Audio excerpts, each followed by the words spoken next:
Maximum viewers को ये इंसान पहचान में नहीं आएंगे। टॉनी बुजैन भाई साहब, इन्हीं की टेक्निक्स अपन यूज करेंगे, साइंटिफिक टेक्निक्स, जिससे आपके theory subjects like audit and law बहुत आसान हो जाएंगे। और इनको तो पहचानते हो, बेला चाओ प्रोफेसर। इनकी भी एक प्यारी टेक्निक अपन यूज करेंगे, जिसके थ्रू आप अपने लेक्चर्स में एफिशिएंसी लेके आ सकते हो, पढ़ने में एफिशिएंसी लेके आ सकते हो। ठीक है, तो वो सीन मैं आपको रिकैप करा हुआ, मनी हाइस्ट का, आपने देखा होगा, बहुत फेमस सीरीज थी। नहीं देखा हो तो देखने मत चल जाना, पढ़ने पे दिमाग लगाना, मैं तुम्हें बता दूंगा। ठीक है, वीडियो को एंड तक देखना। मनी हाइस्ट की भी आपको एक प्यारी सी टेक्निक बताऊंगा, जो बहुत हेल्पफुल रहेगी आपको पढ़ते समय। ठीक है। अब ये टॉनी बुज़ैन साहब क्या थे? टॉनी बुज़ैन साहब है ना, थोड़ा सा फोकस करते थे कि ये माइंड मैप्स की टेक्निक से रिलेटेड इन्होंने बहुत सारी बुक्स लिखी हुई है। ठीक है, इनकी अपन अच्छी अच्छी बातों को ध्यान में रखेंगे, और आपका ऑडिट और लॉ इजी हो जाएगा if you follow these steps. हाँ, वही अगर वो पुरानी बातें तुम फॉलो करते रहे तो वो ठीक है, वो चलता रहेगा, वो कोई इशू नहीं है। बट ये तुमने फॉलो करा ना स्पेसिफिकली, तो मज़ा आएगा। अच्छा, पुराने टाइम में तुम्हें क्या पता है भाई sir? Mnemonics mnemonics mnemonics mnemonics, हाँ निमोनिक्स बताओ, निमोनिक्स, हर चीज़ के निमोनिक्स बना दो। केवल निमोनिक्स से काम नहीं चलेगा, आपको कुछ प्रूवन साइंटिफिक टेक्निक्स का ध्यान में रखना होगा when you are studying subjects like audit and law, specifically audit. ठीक है, स्टार्ट करते हैं। So first is recalling is greater than reading. अब ये क्या है? एक एक पॉइंट को बहुत ध्यान से सुनना, भागने की कोशिश मत करना। यहां से भागोगे तो फिर वो ही परेशान होगे और सोचोगे याद नहीं हो रहा। ठीक है, recalling is greater than reading. आपकी फर्स्ट रीडिंग तो आपकी क्लासेस में हो जाती है, एक बार के लिए जो टीचर आपको पढ़ाते हैं, आप वहां पे एक बार कंटेंट पढ़ लेते हैं। ठीक है, मैं आपको एक और बोलता हूँ कि चलो फर्स्ट रिवीजन में भी आपकी एक प्रॉपर रीडिंग हो गई। अब आप वापस जब पढ़ रहे हो ना, तो आप रीडिंग मत करो। बहुत सारे स्टूडेंट के माइंड में बस बैठा हुआ है, हमसे तो याद ही नहीं होता, और बस वो रीड करते रहते, read read read read read read read. उससे नहीं होगा, आपको रिकॉल करना पड़ेगा। आपको वो एटमॉस्फेयर क्रिएट करना पड़ेगा कि भाई कल ही मेरा एग्जाम है, तो मैं इसको बोल बोल के याद करूं। अभी थोड़ा सा दिमाग लगाओ, जब 1.5 डेज में पढ़ते हैं, तो 1.5 डेज में क्या आप बस वो रीड करते जाते हो? नहीं, आप उसको जल्दी जल्दी रिकॉल करते जाते हो, ताकि मैं एग्जाम में लिख सकूं। रिकॉल आपको हेल्प करेगा to retain for long time. Reading करने से कुछ नहीं होता मेरे भाई, रीड तुम करोगे भूल जाओगे, बट उसी चीज को रिकॉल करोगे ना। What is audit? Audit is independent examination. किसकी? फाइनेंशियल इन्फॉर्मेशन की। फाइनेंशियल इन्फॉर्मेशन किसकी? एंटिटी की। एंटिटी से रिलेटेड तीन बातें।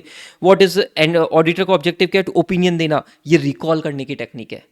और reading, audit is independent examination, focus ही नहीं जाता माइंड पे।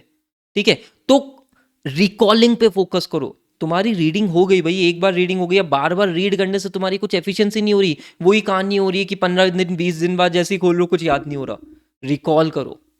ठीक है, second technique is use mind maps. Mind maps क्या होता है? मैं आपको एक एग्जांपल, आपको हमारे टॉनी भाई के पीछे दिख रही होगी फोटो, ये कुछ माइंड मैप का एग्जांपल है। और माइंड मैप का मैं आपको एक नोट्स दिखाता हूँ, जो मेरे प्यारे प्यारे नोट्स है ऑडिट के। ठीक है, तो ये अश्योरेंस एंगेजमेंट का एक टॉपिक है। अभी आप देखोगे ना, तो ये बहुत सुंदर माइंड मैप बन रखा है।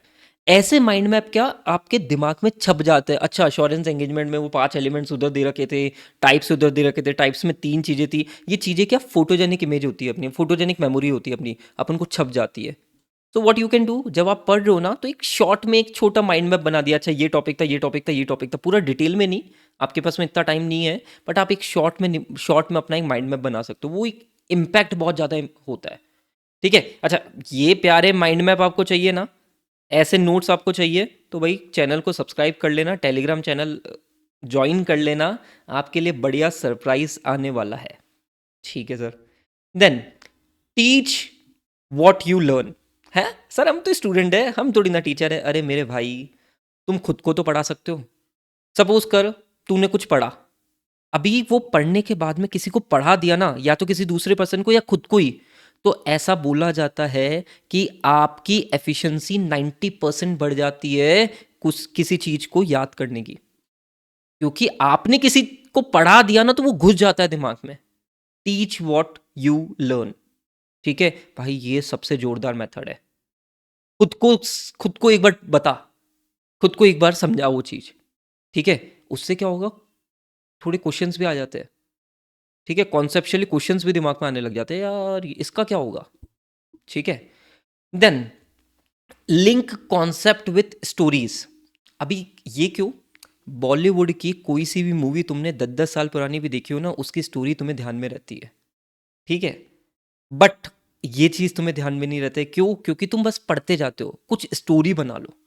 जैसे फॉर एग्जाम्पल स्टोरी का एक मैं यहाँ से लिंक करता हूँ, स्टोरी का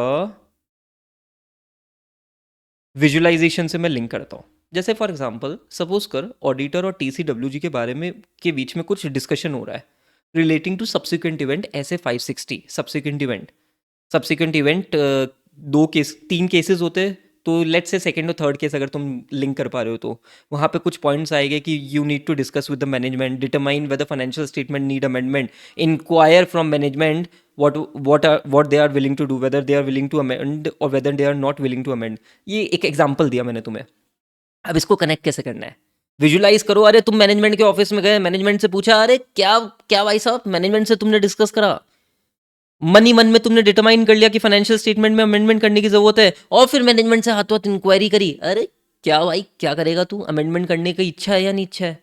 इस तरीके से स्टोरी फॉर्म करोगे ना, इस तरीके से खुद को विजुलाइज करोगे ना, चीजें याद होगी, ठीक है। अच्छा, स्टे फिजिकली एक्टिव है सर, ये क्या है। अरे मेरे भाई, प्रॉब्लम क्या होती है, तुम पढ़ते तो हो पर तुम्हारी एफिशिएंसी नहीं है, तुम्हारा माइंड इतना एक्टिव ही नहीं होता। क्या कर सकते हो, when you are starting with your theory subjects, थोड़ा सा वॉक कर लो, 5-7 मिनट वॉक वॉक कर लो। लंबी वॉक पे मत निकल जाना, इतना टाइम ही नहीं है अपने पास में। 5-7 मिनट तुमने वॉक कर ली, उससे क्या हुआ, थोड़ा सा माइंड एक्टिव हो जाता है। साइंटिफिकली ऐसा बोला जाता है, माइंड एक्टिव हो जाता है। और व्हेन आपका माइंड एक्टिव हो जाता है ना, so what it will help you, कैसे, मतलब बेसिकली आपकी एफिशिएंसी बढ़ जाएगी, समझ रहे हो, माइंड को एक्टिव करना है, ठीक है सर।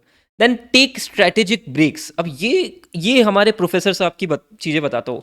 अच्छा, उससे पहले तो निमोनिक, तुम्हें पता है भाई निमोनिक बनाना, ये हर कोई बोलता है निमोनिक बनाओ निमोनिक बताओ, इसको मैंने सबसे सेकंड लास्ट में कैटेगराइज करा। और प्रैक्टिस टेस्ट पेपर भी तुम्हें पता है, मुझे कुछ बताने की ज़रूरत नहीं है इसमें।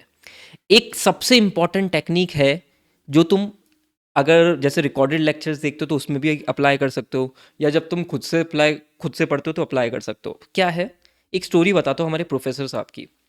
सो प्रोफेसर ने रेचल थी, क्या नाम था उसका, इसकी वाइफ का मेरे को नाम ध्यान नहीं आ रहा, एक टेक्निक बताई थी कि पुलिस तुम्हारी इंटरोगेशन करे ना, तो what you need to do, तुमसे वो कोई क्वेश्चंस पूछे तो तुम उनको है ना 50-60 मिनट बाद में, क्या माइंड काम नहीं करता, लोगों का माइंड इतना एफिशिएंसी से काम नहीं करता, तो तुम उनको है ना कॉम्प्लेक्स क्रिएट करो, कॉम्प्लेक्सिटी क्रिएट करो, वो ध्यान ही नहीं देगी तुम्हारी बातों पे इतना, ठीक है। मतलब कहने का मतलब क्या, 50-60 मिनट में प्रोफेसर का ये कहने का मतलब था, कंक्लूजन ये था कि 50-60 मिनट के बाद में माइंड की एप्लीकेशन या माइंड की थोड़ी सी जो एक्टिवनेस है ना, वो कम हो जाती है। तो इसको तुम इस बात को ध्यान में रख के क्या कर सकते हो, तुमने थ्योरी पढ़ी 50 मिनट 60 मिनट, भाई ब्रेक लो, 10 मिनट 15 मिनट का ब्रेक लो। 3-3 घंटे कंटिन्यूस पढ़ोगे ना, तुम्हें लग रहा है तुम पढ़ रहे हो, बट इवेंचुअली क्या होता है, तुम्हें लगता है कि तुम पढ़ रहे हो, नहीं पढ़ रहे हो भाई, वो नहीं होती पढ़ाई, इनएफिशिएंसीज आ जाती है, ठीक है। तो 50 मिनट 60 मिनट तुमने पढ़ा, स्ट्रैटेजिक ब्रेक लो। हमारे प्रोफेसर साहब बोलते थे, किसी ने अगर मनी आइज देखी होगी तो उसको वो सीन भी याद आ गया होगा, ठीक है। मेरी फेवरेट सीरीज थी बेला चाओ बेला चाओ, ठीक है। चलो, ये आपकी एक टेक्निक्स है, इनको फॉलो कर लो, मैं गारंटी देता हूँ भाई ऑडिट इजी हो जाएगा तुम्हारे लिए। तुम बस एक ही टेक्निक पटके, वो कौन सी टेक्निक, निमोनिक। और ऐसे गंदे गंदे निमोनिक बनाते हो ना, क्या बोलूँ तुम्हें, पता नहीं, हर चीज़ का निमोनिक बनाने स्टार्ट कर देते हो। केवल निमोनिक से काम नहीं चलेगा।